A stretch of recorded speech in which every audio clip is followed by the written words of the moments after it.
Here we are. We again in the year with our fresh webinar for this year. And this time we're going to kick off with a very interesting topic, which is around the geolocation data and how it's measured. So today I have with me Oliver Gasser, the head of research from IPinfo. Hey, Oliver. Hey, Vincentas, great to be here. Yeah, super excited to be part of this IPXO webinar series. And yeah, thanks a lot, Vincentas, for the invitation. Thanks a lot. Thanks a lot for accepting our invitation. And, I wanted always to unfold, all those mysteries, how actually, you guys do with geolocation data, what are the data sets, usage type, and all that. And I'm sure that many other attendees of this webinar are very curious, learning more about you guys do those impressive measurements. And I'm a really big fan of what you do, and I think today we're going to extract more of your things and what we should kind of see and apply in reality using your data. So perhaps I can give you to start your presentation, and then we can go slide by slide, unfolding the actual things what surrounds the geolocation data. Yeah, that sounds awesome. And yeah, as I said, super excited to be here. And I think this is an interesting topic. I have a kind of academic background. So for me, I started using IP geolocation during my research at TU Munich and also then at the Max Planck Institute for Informatics in Germany. And there it was more like I was using it, but I was, I thought, okay, IP geolocation, not that complicated, right? Just mapping an IP address to a location. What could there be complicated about it? But then once I joined IPinfo almost 2 years ago now as head of research, I began to understood all of the complexities and all of the edge cases that came with IP geolocation and IP data in general, not just limited to geolocation. So I just wanted to get started with a very simple, or the basic idea of IP geolocation and how IP geolocation data sets are built. So as I said, the basic concept of IP geolocation is to map an IP address to a geographical location. And that's usually done with geolocation hints. And the geolocation hint could be anything on can be on different granularity. So it could be on a country level, or maybe even a state level. It could be at the city level, or even at the data center level. It's just collecting all of these hints for specific IP addresses or IP prefixes. And the goal there is to collect as many hints as possible, and then kind of merge those hints and aggregate them and try to figure out which ones make sense. Yeah. So what exactly means hints? Are those type of signals where you kind of get and correlate the patterns? Can you expand on this a little? Yeah. So that's a perfect segue to the next slide. So this is kind of a list of possible geolocation hints. So one possibility is geofeeds. Geofeeds is a standardized IETF standardized format. It's basically a CSV file. You can see an example here on the right side of the slide, where you have an IP prefix with geolocation information attached to it. So for example, this is the geofeed file published by the IETF itself. The IETF has three meetings per year. They use the same network for those meetings, so they kind of bring it with them. So they always need to update their geolocation information so that when people using the IETF network, for example, in Singapore here in November 2019, they would be seen as somebody visiting a website from Singapore and not from the previous IETF. Yeah, and just to clarify, IETF is the sort of I should say working group as such that actually creates the internet standards. That's correct. Yeah, IETF is the Internet Engineering Task Force, and they are responsible for creating internet standards. There are various different working groups within the IETF, which discuss and have a kind of a consensus way to find consensus about those standards, to move the internet forward, to adapt new protocols, to say what should or should not be done with respect to technicalities. How heavily IETF is involved in developing the standards around the geolocation and location itself for the that's a great question. There is so the geofeeds format and also other, so geofeeds format is an RFC, so an internet standard. Has been standardized within the ops area working group, so the operations area working group.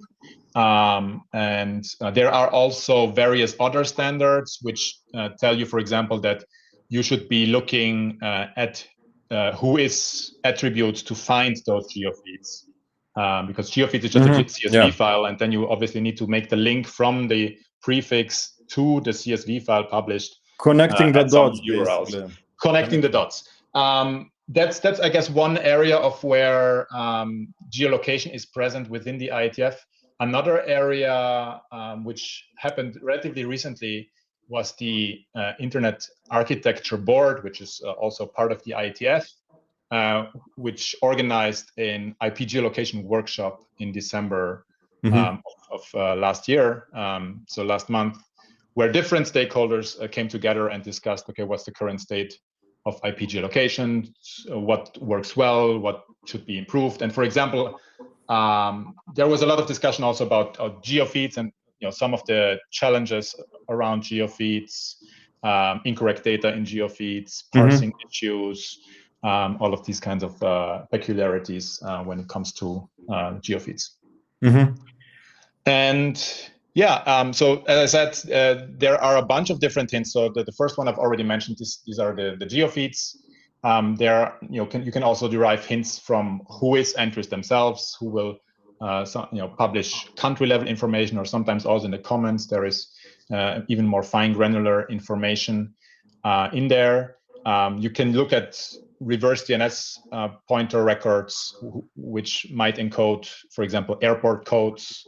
So when you run a trace route, and when you look at the path that the packet is taking, you sometimes see those like 3 or 4 letter codes in the domain name along the path, where you could then map those 3, 4 these letter codes to airports which are closely located to a specific. I noticed actually that you're trying to map also the airport IP addresses. Yeah, it's smart. That's true. A question from like well, trace routes, they all it's pretty clear, but how do you get the device data? So for example, if you do the trace route, you not necessarily can get because the packet is not going from the device, or you can kind of get those packets from the end destination. How that works?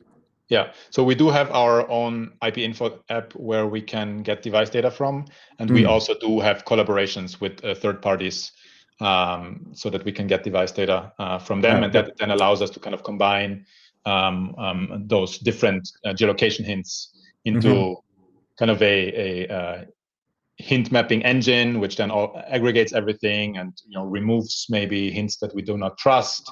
Because one of the issues here is that some of those hints are kind of they are published by the network operators themselves, right? So in general, we can trust network operators. Mm-hmm. They have good intentions in general, Mm-hmm. but sometimes there is an incentive to lie about geolocation, right? So if you think about the VPN use case or the proxy use cases, where people have an incentive to kind of fake the geolocation, right? Especially with those virtual locations within the VPN industry, it's like that is true. That is true. We will. Yeah. We'll, I have a couple of things about that as well, so we can happy to talk about virtual locations as well. Right, and that's basically the geolocation. Kind of an overview of the geolocation hints, and then the next step is to kind of rank and also validate those geolocation hints. And the way that this is done is due to using latency measurements. So we try to understand. Triangulation in the so just to kind of enlighten a little bit our audience, I'm sure you do the triangulation as well. So what actually Oliver is saying that IPinfo runs a different latency checks, basically the trace routes and pings, where you can measure the milliseconds by the distance of where the actual IP address is. Right, that is completely right. So we run different types of measurements, and from those measurements, we can then understand, okay, how long did it take for a packet to go to the destination and back? That's what's called the round trip time. So how long did it take for this round trip? And using speed of light constraints, because we know that a packet or anything cannot go faster than the speed of light. And in fiber, the speed of light is even, or the maximum speed is even less than the speed of light. It's usually 2/3 of the speed of light. So we know that it can travel 200,000 kilometers per second, right? And using that mapping from the duration that it took for this packet, applying then the speed of light constraint, we can then validate certain locations and say, okay, these other locations, they are theoretically impossible. Like the laws of physics tell us, okay, it's not possible for this geolocation hint to be accurate. And that's kind of the nice thing about these validation of the geolocation hints, that we have kind of proof that this location cannot be accurate, whereas we can say, okay, this other location is a possible location one. So talking about it's very interesting. Now you actually showing how many POPs you have, etc. But I would like to step a little bit about the actual internet providers. So what do you observe? We in my previous webinars, we spoke about the internet penetration. We spoke about the new locations, the rural areas, and whatnot. What do you observe?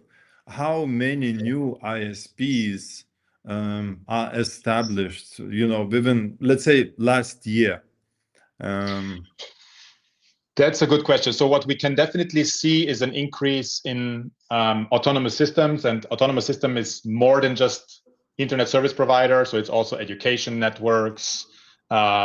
It's a kind of large companies, content delivery networks, and so on. So the number of autonomous systems is definitely growing, and it obviously depends a lot on the country of how many ISPs you find by country, and in some countries there is little growth in the number of ISPs because it's kind of a consolidated market already.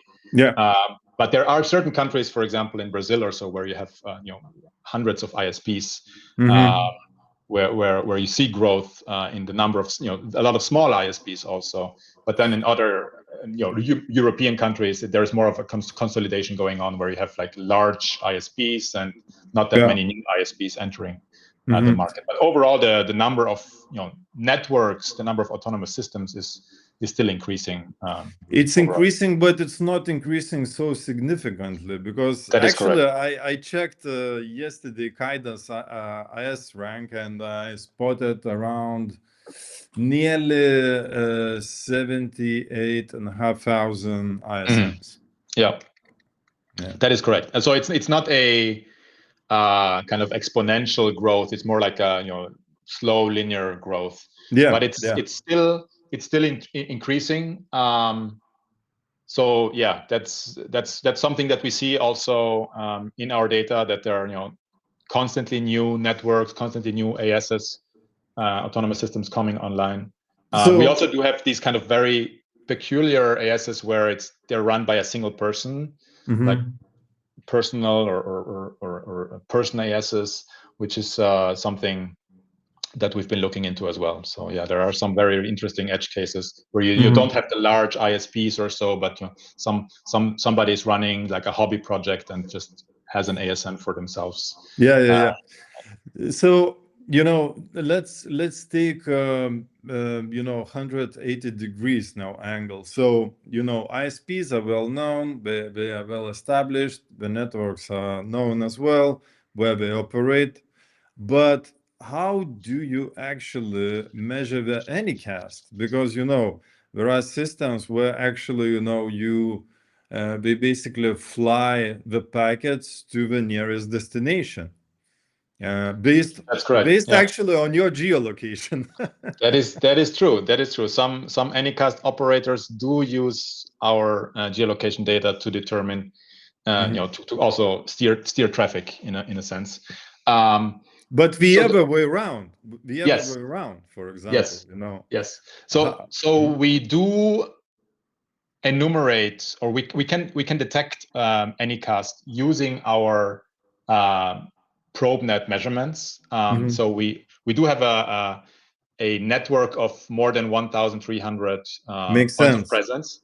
I got it. And that allows us then to also not only do like the latency measurements that I spoke about earlier, but also to detect Anycast deployments. And in addition to detecting those Anycast deployments, we can also enumerate the Anycast instances. So how many Anycast instances and where are they located, right? Because again, using the latency measurements from the ProbeNet, we can then determine, okay, there are like 15 Anycast instances, 5 in North America, 4 in Southern America, and then a couple in Europe, and a couple in Asia and Africa as well. So that kind of network of probes and these kind of large scale measurements that we're running allows us to do that.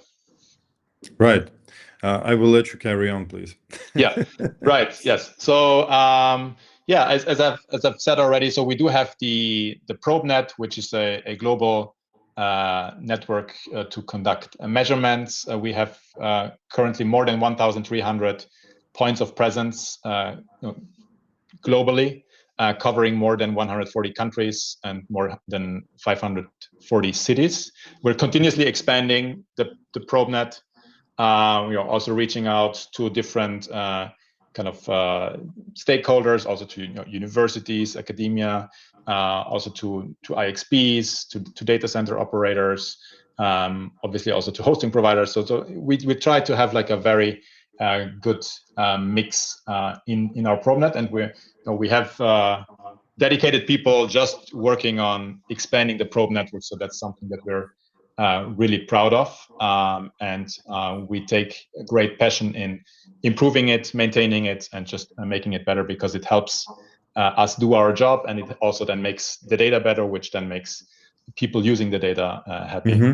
And just as a kind of one data point, so half of the autonomous systems, so half of the networks are reachable within 1.3 milliseconds using the ProbeNet measurements, which is kind of a really, really low latency that you can have for those latency measurements. And yeah, we use the ProbeNet for the evidence-based measurements and data verification. We do run a bunch of different measurements, such as pings, trace routes. We run port scans and many more measurements. And we are also present, as you can already try understand from the numbers of the 540 cities. We try also to be present in very niche regions to ensure a comprehensive coverage. And just to kind of name a couple of, let's say, more exotic regions, we're present in Malawi, in Iceland, on the Isle of Man, in Guam, and also in Mauritius. And we're constantly adding new points of presence to kind of increase the coverage even more of our probe network. So how your kind of typical probe net looks like? So the typical probe that we have in the probe net is a very simple server or virtual machine that we set up with our own custom measurement software, and then we run the measurements there continuously, and we collect all the data from those measurements, and that then allows us to get kind of a broad view of internet latency, but also other characteristics such as open ports and what have you, whatever you can collect. Also paths using trace routes. So talking about RIPE Atlas and KIDA's probe net as well. Comparing those to yours, how flexible they are?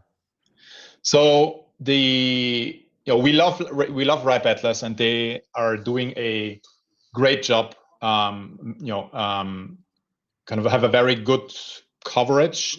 Their coverage is still very much focused on, I would say, Europe and North America, but they're really doing a good job of also covering the other regions of the world. And we're using RIPE Atlas ourselves, so running measurements there as well. And the benefit of our own probenet is that we can run any measurements that we would like, right? So RIPE Atlas in that sense is a bit more limited. You have I think like 5 different types of measurements that you can run. You can run like ping, trace route, DNS measurements, TLS measurements maybe, and HTTP measurements.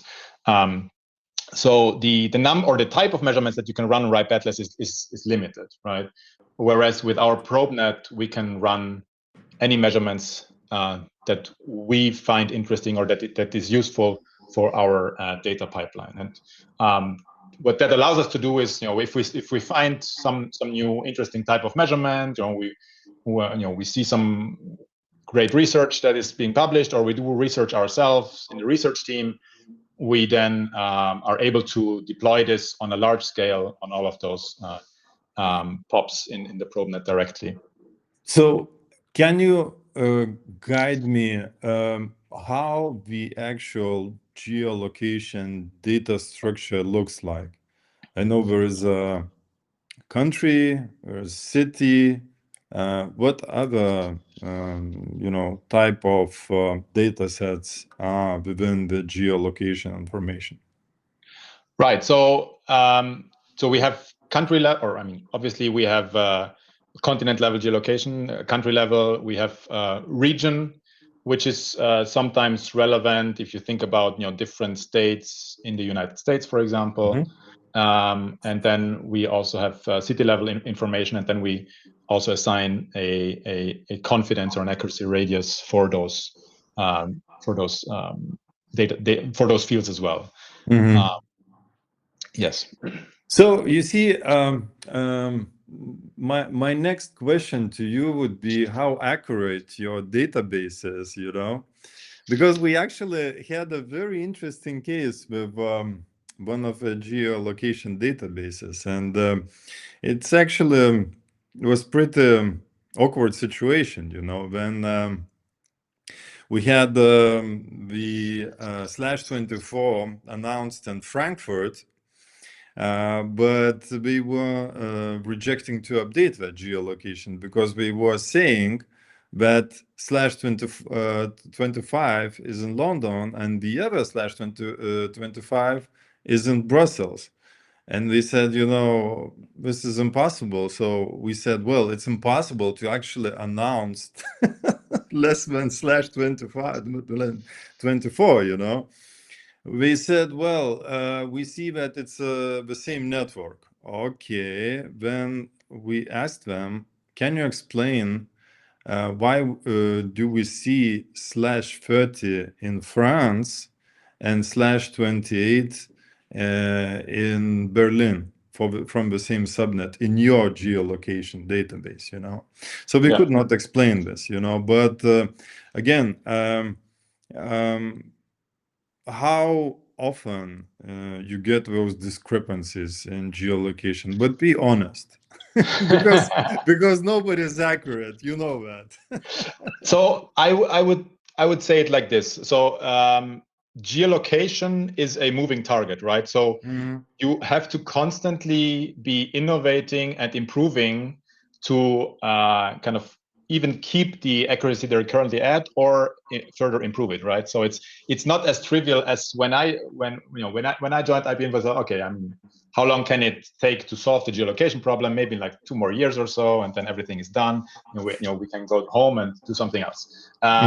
So that's not how it works, because there are a lot of different things that are changing in the internet, as you know, right? So the internet is constantly evolving. So you have to constantly innovate to keep track and outpace the competitors. Regarding the accuracy question, so there are, I guess, two main ways to look at accuracy. One of the things that we do is we have a set of ground truth IP addresses that we compare against, and that we also then don't use in our geolocation pipeline, because otherwise it would kind of screw up the whole accuracy, because then we would be 100% accurate. So that's one part of it, or one way of looking at accuracy, and that kind of motivates us to constantly improve, right? If we see, okay, there is a certain area that we still need to improve, that's where we then will put our focus on. The second part is customers or prospects themselves, right? So they have an interest in accuracy, obviously, as well. And what they usually have is they have a subset of IP addresses where they know the true location from some either from their own insights, or from somewhere else. And then they do the accuracy comparison internally, right? So we provide them the data, and then they do the accuracy comparison, maybe compare us, our IPinfo to competition and so on. And we're doing very well in those scenarios. And the ProbeNet is just one of the reasons why we're doing very well. But one example that I can maybe share is a large CDN recently did a comparison between us and other geolocation database providers, and we came out on top with I think like 85% city level accuracy, and the others like 67 or so. So there is like a big margin between. Congrats on that. Thank you. So to stay on the top of a game, you obviously need to update and monitor everything. And I remember you were up there too. You remember in Madrid, an internet measurement conference, many internet researchers are very proud, if they, scan the big portion of IPv6, it's like a big milestone for them, Yeah. But we'll talk about IPv6 later on.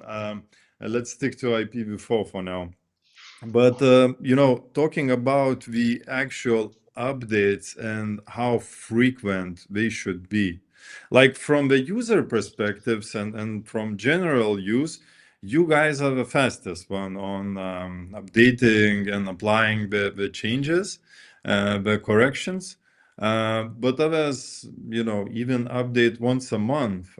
Is it like, not so bad or good having such a large update frequencies? And how do you think the frequencies should be handled? Perhaps it should be real time. So that's a great question. And the as you say, the update frequency is an important one because it gives you the most up-to-date information when you need it, right? And we do run, or we do publish updates daily. So we have two basic modes of how to get our data, either through a database download, and there are the update frequencies every day. And if you're using our API, it will be basically instant, right? So if you're using our API, you will get the most updated data freshly delivered to you.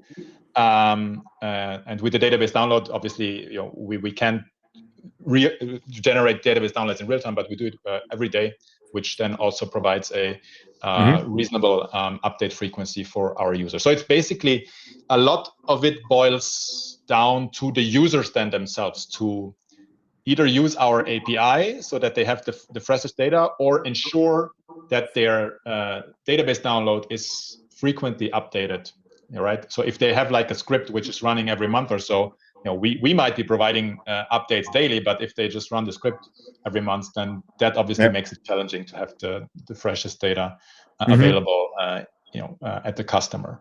But yeah, we try to be as fast as possible because I think this is also something that sets us apart from the field, from the competitors. And I think we're doing a very good job at that, and constantly trying to make that faster even more.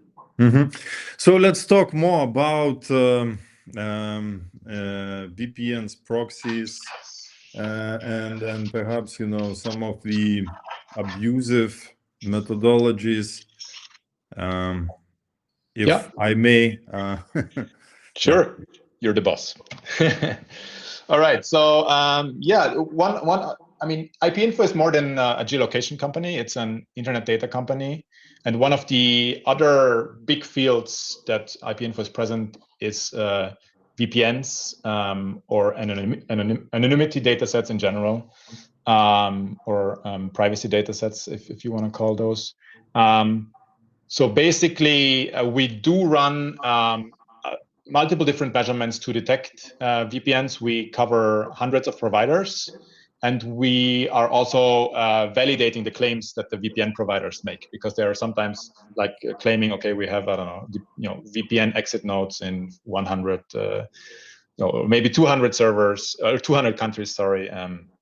So very, very large numbers, which are usually not really accurate. So, and one of the questions that we asked ourselves in a recent study is, should you or can you trust your VPN location or your VPN provider? And what we did in that study was we analyzed the VPN location claims. So, and for that we had 150,000 exit IPs across 137 possible exit IP countries. And we found that 17 out of the 20 providers that we analyzed had instances where traffic was exiting a different country than the country that the VPN provider claimed. And another interesting finding was that we identified 38 countries where basically there was no physical exit at all, but the VPN providers claimed to have them anyway, right? So can you say that it's a marketing trick? I would say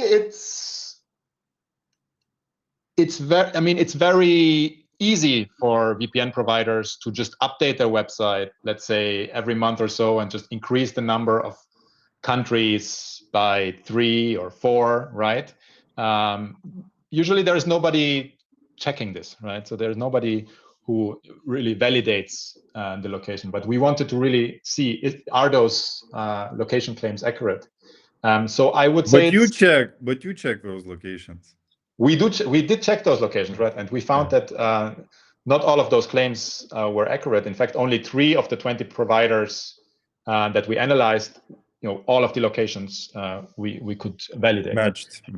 Yeah. And for example, here you can see a couple of the virtual only exit countries, right? So you alluded to this, a couple of minutes ago, the virtual location, right? So this is basically the VPN provider already admitting, okay, yeah, it's not a real location, but we do our best to kind of fake the location. So they're admitting that the exit server is not in that country.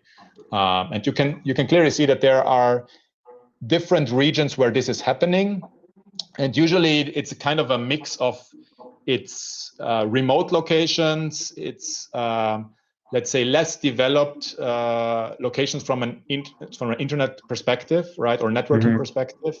So it's very difficult or very costly to deploy a server there. The link bandwidth might not be as large as in some other countries. So it's very intriguing for those VPN companies to just say, okay, yeah, I have a server in Bahamas, but in fact it's just in the US.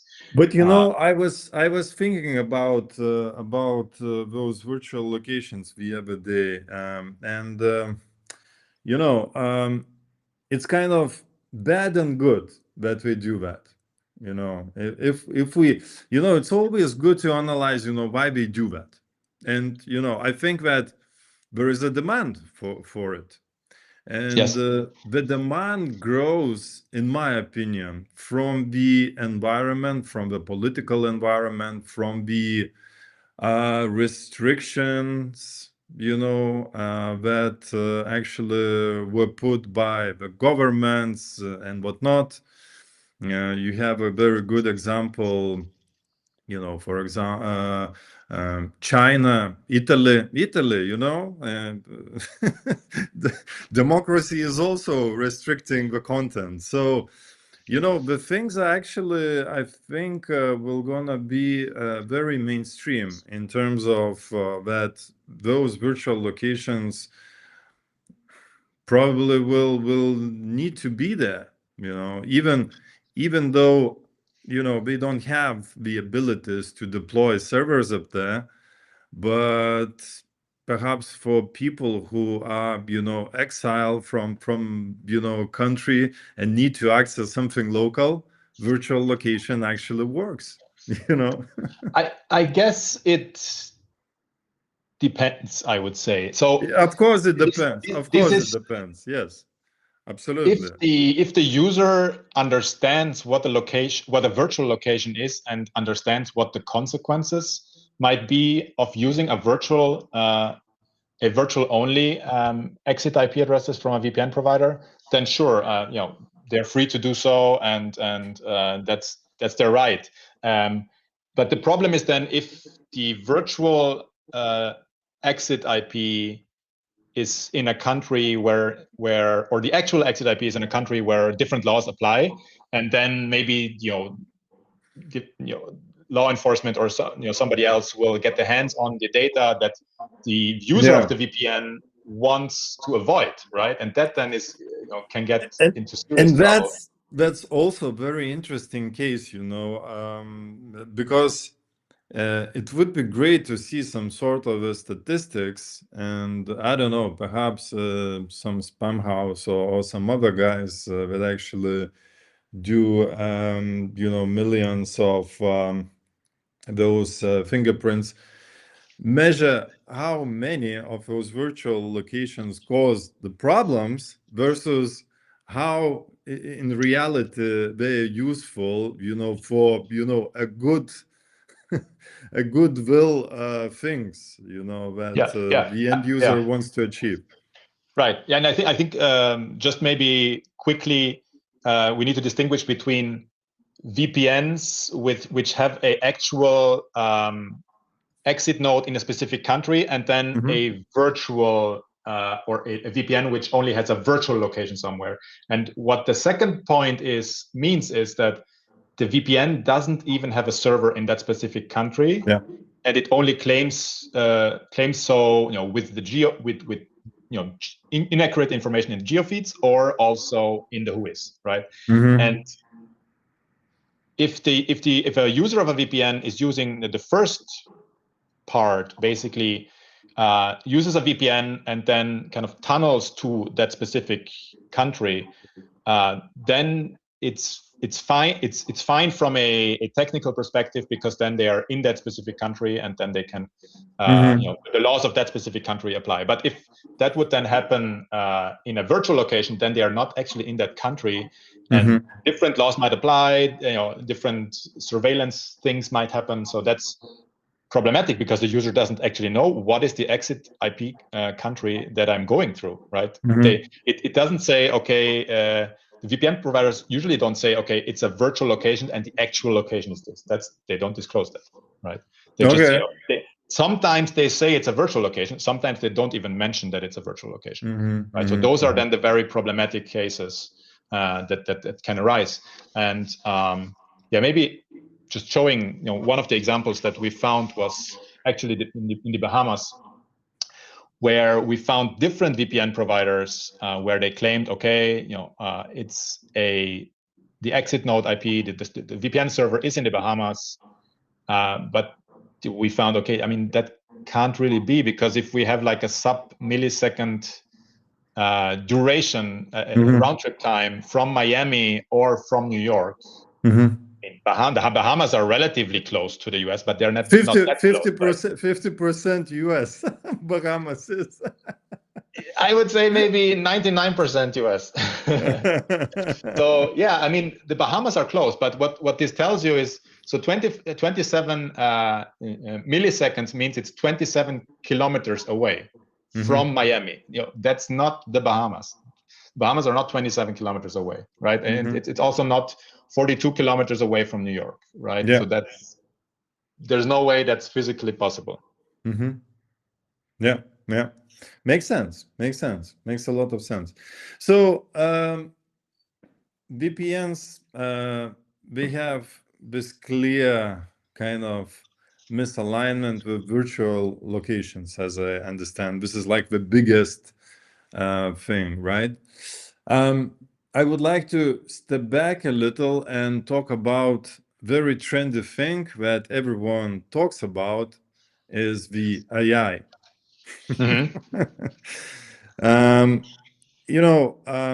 AI is kind of, has also its,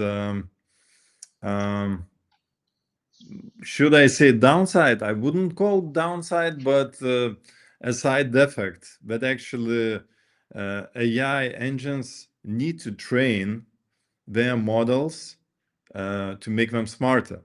Now, what I actually see, even Cloudflare started to kind of exercise the model where we could monetize the content of their end users. But at the same time, I think that AI learning models will definitely need more and more information, more and more content and context at the same time.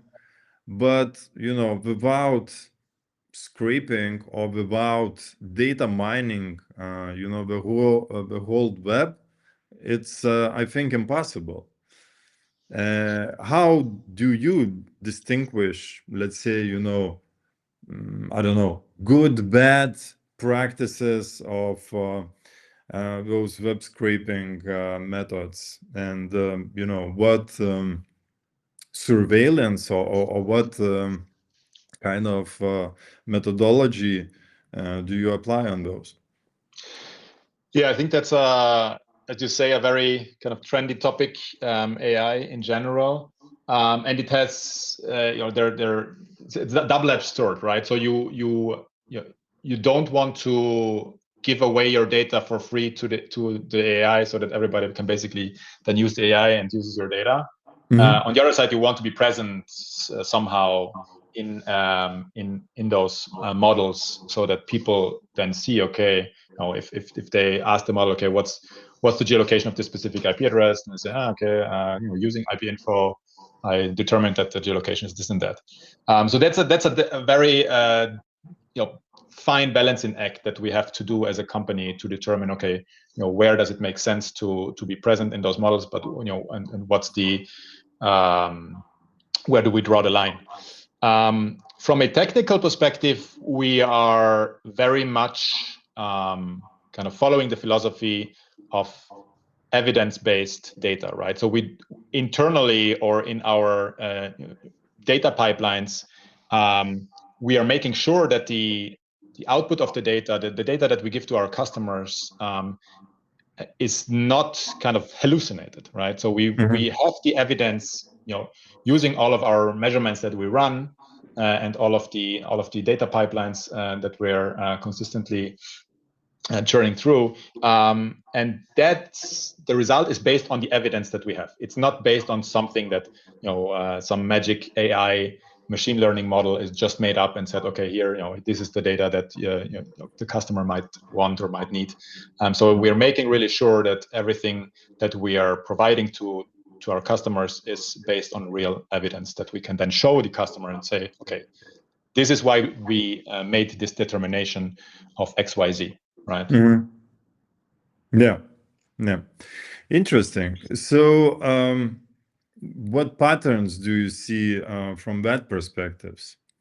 I mean, I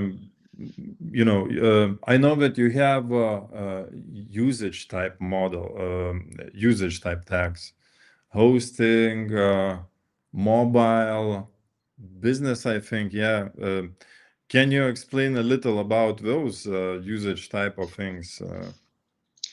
Right. So those are different tags that we assign either to IP VPNs addresses as well, I think, right? We do have a lot of information about VPNs as well in our privacy data set. So we, as I said, we're an internet data company. We try to provide as much useful data to people out there as we can, and we run a lot of measurements to kind of create or then input the results of those measurements in a data analysis pipeline, which then creates as an output those products. As you said, we do have different kind of tags, but also different products, such as the VPN or the privacy products, where we then are able to determine if an IP address is used as a VPN exit node, or even for same for residential proxies, and for anonymity services such as Tor, the same thing as well. So all of these kinds of measurements that we're running make sure that we can have the most accurate data available and make that available to our customers. Sounds good. And I think you want to carry on with your presentation. I think that's basically the end of the presentation, so I can probably unshare. So I'm interested to learn, who actually use your data? That's a great question, and I think it's a very always when it's a great question, I would say it's a mixed bag, right? So it's different companies, but also just individuals using our data. We have IPinfo Lite, which can be used for free by anyone, which we've launched last year. Was very successful. But in general, I would say we have content delivery networks which use our data. We have service operators. We have ISPs. We have websites or big commercial platform providers. We have like small businesses, just hobby users which want to integrate our data into their hobby projects. So it's we have people from the ad industry, people from the financial sector. So it's a very broad portfolio of people using our data. Interesting. So, I always was thinking, registries, they have those fields of the country, shouldn't be this within the expansion of registries where they should enrich the data, of IP addresses that they actually manage within their premises. Right. So that's registers would say, no, we don't want to do that. That's what registers would say. At least that's my understanding, and that's what I've heard from registries talking about this. They don't want to be in the business of IP geolocation or any other internet data business. They are in the business of managing IP or internet resources in general, right? So they manage. Registry. Yeah. So that they don't want to be in the IP geolocation business. That's what they told me. Mm-hmm. So, talking about, we touched, on the structure of geolocation. We touched about VPNs, proxies, and whatnot. Yeah, let's talk about the fraud prevention, because I think that it's a very interesting topic to talk. And like, for example, I know that some of geolocations even have those fraud scores and whatnot, where they actually determine how likely you will get a fraud from that particular IP address. Yeah. What do you think about this? How accurate this information is, and can, let's say, users rely on it? That's I mean, so many good questions, Vincentas, I have to say. That's amazing. So we currently don't offer or don't provide any fraud data in that sense, right? And I think that's there's a big reason behind that, because we are an internet data company and not a security company. We do provide data which can be used by security companies to then ingest into their threat model, into their security pipeline, to then determine a fraud score or something like that. But my feeling with fraud scores is always it's usually like a number or a flag or something, and then it's difficult to interpret the flag. So from our perspective, it's best if we provide the data to our users and then let them decide, okay, is this enough for them to classify it as fraud, or maybe they want to have like an exception for something that is from a different country or so. And then usually it's not as simple like yes or no that the users want, right? They have a very specific use case in mind, and we do our best to tailor towards those use cases and provide the data to them so that they can then make the determination whether something should be classified as fraud or not. Some controversial question, where perhaps it could be a feature suggestion for you in your database. Taking notes. Very good. It's gonna be recorded, so save your time. We actually been thinking that since we are IP leasing, and network company, for us, it's also important to deliver the accurate geolocation information. And between, IPXO and IPinfo, we also have a geo feed and whatnot. But at the same time,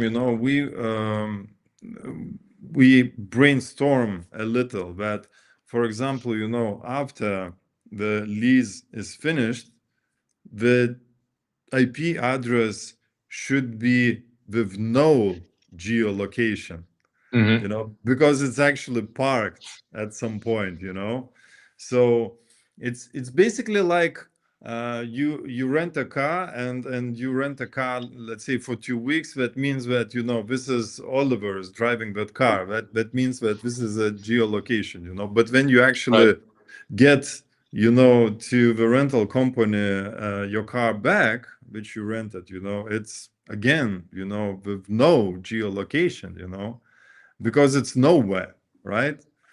And we actually suggested a couple of times to a few of geolocations that you should actually treat the IP leased IPs that way. So the best, I should say, indication is, on which IS number they are parked. If it's on our S number, that means they are parked. So it's about, it's a thing about trusting the different providers. And yeah, I would say that 2025 and actually the last several years showed that internet definitely will gonna live with IPv4 for a long time. And in my view, that consolidation of the data from the different use cases is that source of truth. Basically, the more data sets you would have, the better you would understand the geolocation. Prove me I'm wrong, please. Okay, so that's now a very IP leasing specific question, which understandable. I was bound to come at some point during this webinar.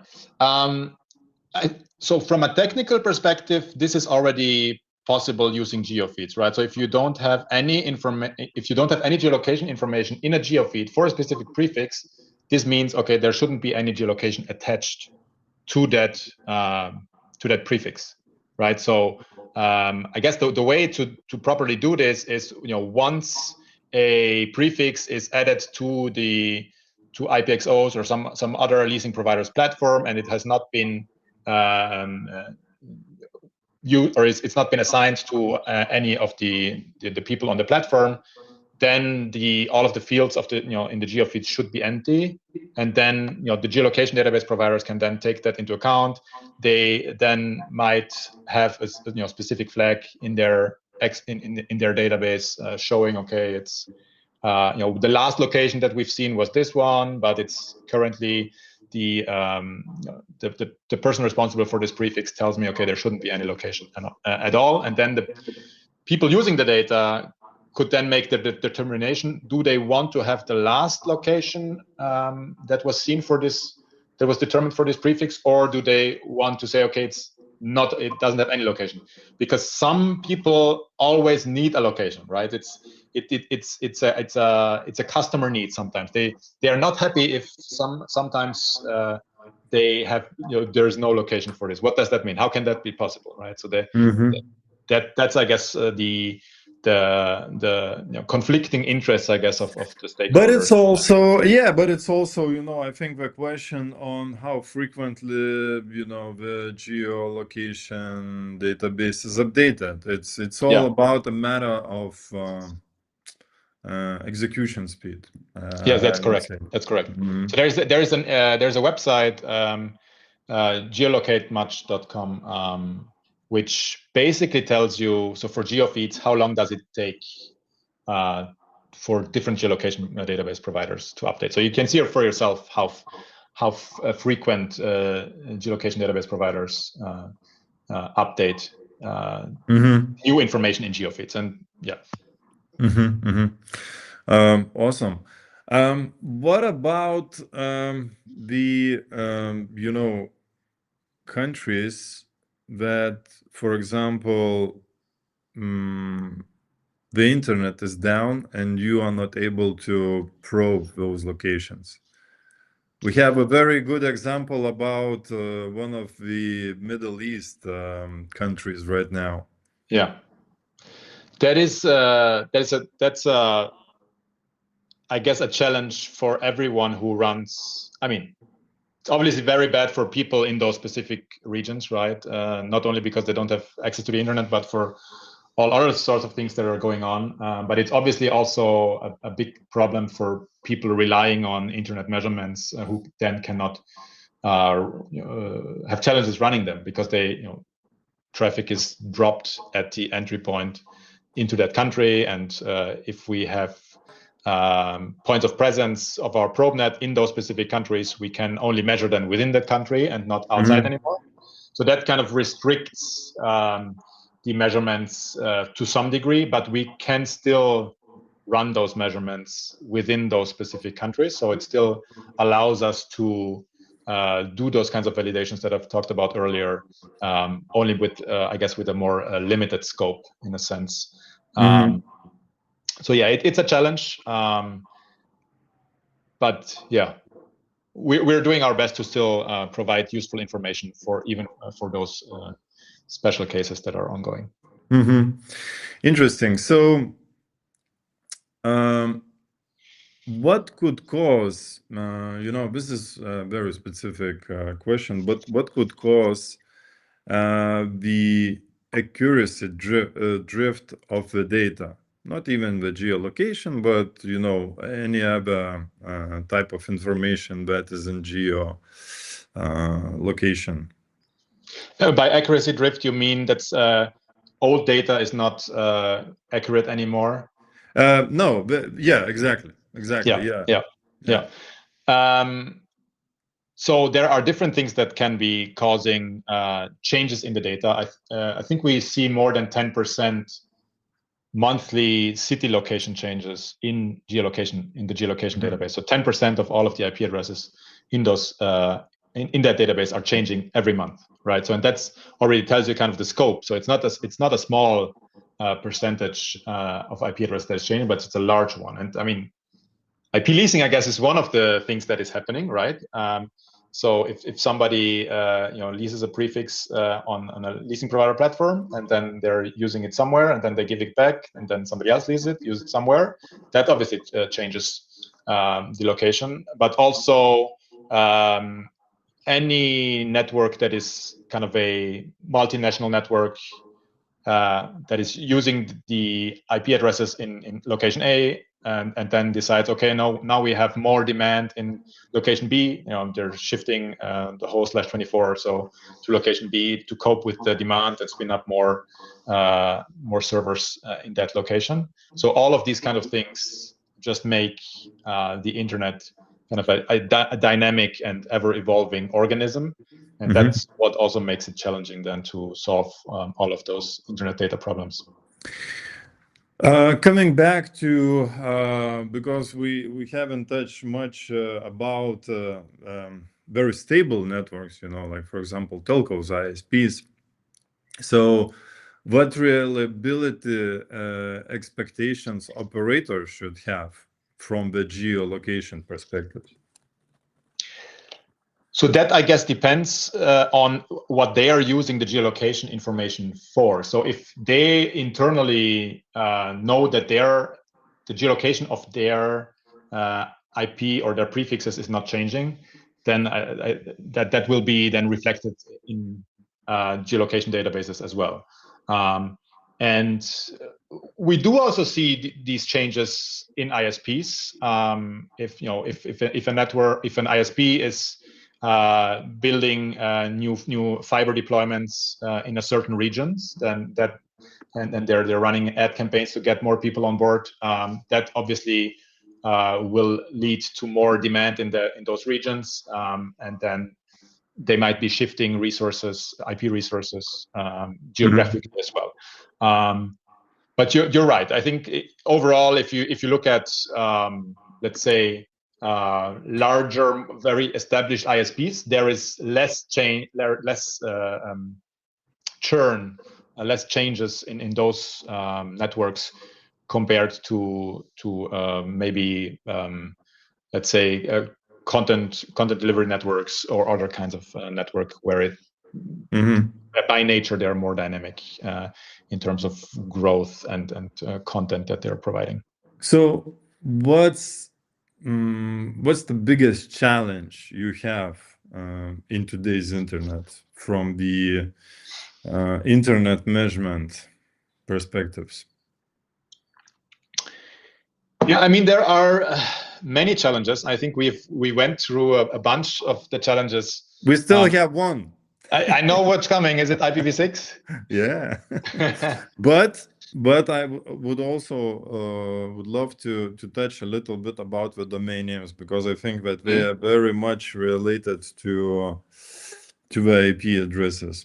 But anyway, yeah. So what are the biggest challenges you see in today's internet for making the things accurate?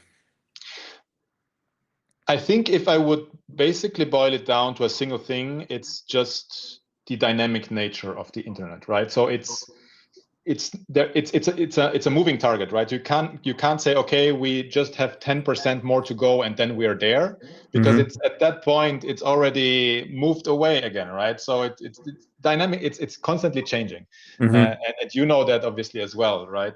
So Sure. that's the We I are think part of movement. you're part of the movement, right? You're part of kind of moving it always a little bit, and that makes it challenging, right? If it wouldn't be changing, then you could just kind of very incrementally say, okay, well, now we solved this, let's solve the next. We solved it, that's next, solved it.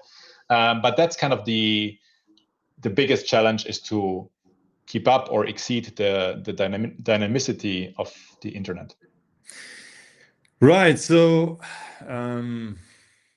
let's talk about IPv6. Now, IPv6 is a different beast comparing to IPv4, but I should start from the question, not about, is IPv6, so important, but I would ask you, how relevant is IPv6 in today's internet? It depends. It depends on who you're asking, or who you are, right? So I would say overall, it's the relevance is just ever increasing, right?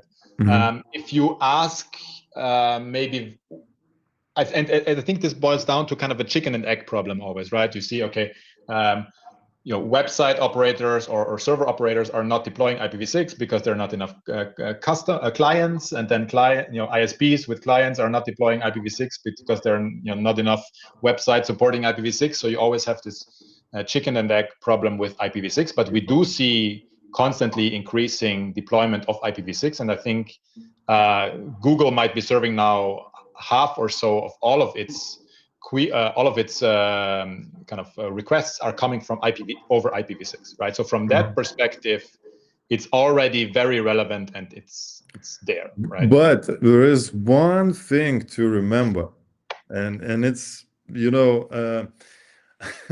I would say that this is a game changer line. Around, if I'm not mistaken, but around 70 or 80% of all the Google traffic comes from bots. I think they filter those out in the statistics. I think so. I mean, maybe they're doing their best, right? So that's just one of the statistics. I think we can look at many of the other statistics, but we do have customers asking us also, okay, are we prepared for IPv6? They are seeing an increase in traffic over IPv6. Are we able to cope with that? And do we have that covered, right? So are we ready? We can. Yes, we can. Yes, we can. Yes, we can. Okay, so do you have all the information about IPv6? Every single IP address? So that's, as you well know, and many in the audience also know, the IPv6 address space is just very, very large, right? So Zillions. There are more IPv6 addresses than there are, I guess, atoms in the universe or something. Like it's incredibly large, right? So that's at least the theoretical addresses. So there is no way to kind of conduct measurements towards all of those theoretically possible addresses. We do conduct measurements to a very large number, more than IPv4 measurements actually, towards IPv6, and that's to all of the addresses that we know, or we've found somewhere, or we've encountered during our measurements. For example, if we run trace routes. All of those kind of IPv6 addresses, we basically collect, and we create like a very large target list, and then we conduct the measurements towards those IPv6 addresses as well. Yeah. Interesting. So as I mentioned, during that conference, we were in Madrid. Many were proud how many of IPv6 we were able to scan, and I thought that Okay, this is a big thing among the internet researchers. It is. Yes. Yes. Yeah. And I think sometimes research is a bit decoupled, or academic research is decoupled from kind of what businesses are interested in. Yeah. But I think In most of the time, actually. maybe most of the time, right? So, I mean, I was in academia, and I thought different things of how the business world works, and then I joined IPinfo and saw, okay, it's a bit different than what you think as Yeah. as an academician, as an academic, sorry. So yeah, there is definitely some discrepancies, between what academia thinks is important and what businesses think is important. But what I think is similar is that there is a movement towards IPv6. The importance of IPv6 is increasing in academia, and it's also increasing in the corporate world as well, right? The rate might be different. The share of interest in the corporate world might be lower compared to academia, but overall, I think people are realizing that IPv6 is something that's coming. It's not going away.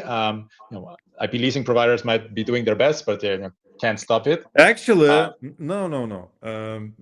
You know what? We actually give IPv6 for free. We give IPv6 for free. Guys, play with it. Enjoy the experiments. If you want to use it on your, business critical infrastructure, use it. That's fine, And IPv6 is nice, but it's just I thought, I think that people had too many expectations within very short time. That's what happened. But anyway, now since our time is running out, I would like to also emphasize a little bit about the domain names, because I think that it's also a very critical element within the whole ecosystem. And tell me more about the domain names. What do you observe around them? You have any specific question that you're So interested in with specific regards questions to like domain names? yeah. So for us, what we actually see that you can spot very new domain names, and then actually you get your assumptions. What's gonna be the result of those domain names, right? Again, when we touch about the RDNS records, and I think this is very, very big data feed for you guys, the actual RDNS, and you also can spot, the things and make your assumptions on what's gonna happen. The IP address is having some random domain names, set on RDNS. So, my question to you is, what data do you observe from the domain perspectives, and what the community should be cautious about, seeing newly registered domain names on. And I know the answer, but I would like that you as a head I of come up with the research answer. would tell this, and many more things, Yeah, what yeah. they should be aware of. Yeah. So as you said, domain names are a very important part of the ecosystem, and we use domain names in various different ways. You've already touched upon, or we've already touched upon reverse DNS names, which then can contain location information, and then you can extract those and say, okay, we add that as another hint. Obviously, those are not necessarily always accurate, right? So you can have location information in reverse DNS names, which is outdated, not updated anymore, and then it points to a location that that IP address and the domain name were used before, but then maybe companies have merged, companies got acquired or so, and that obviously leads to inaccurate or out of date information in those reverse DNS names. What you're probably alluding to is that some of the domain names there are different kind of threats when it comes to the domain names, right? So we can have like typo squatting domains. We can have like domains which are generated by algorithms, and they're basically cycled through for botnet purposes or so. So there are a lot of different kind of security relevant aspects to domain names that we see, and that's definitely that all of that data we basically ingested and use it for our different products. We don't have a security product, so we're not kind of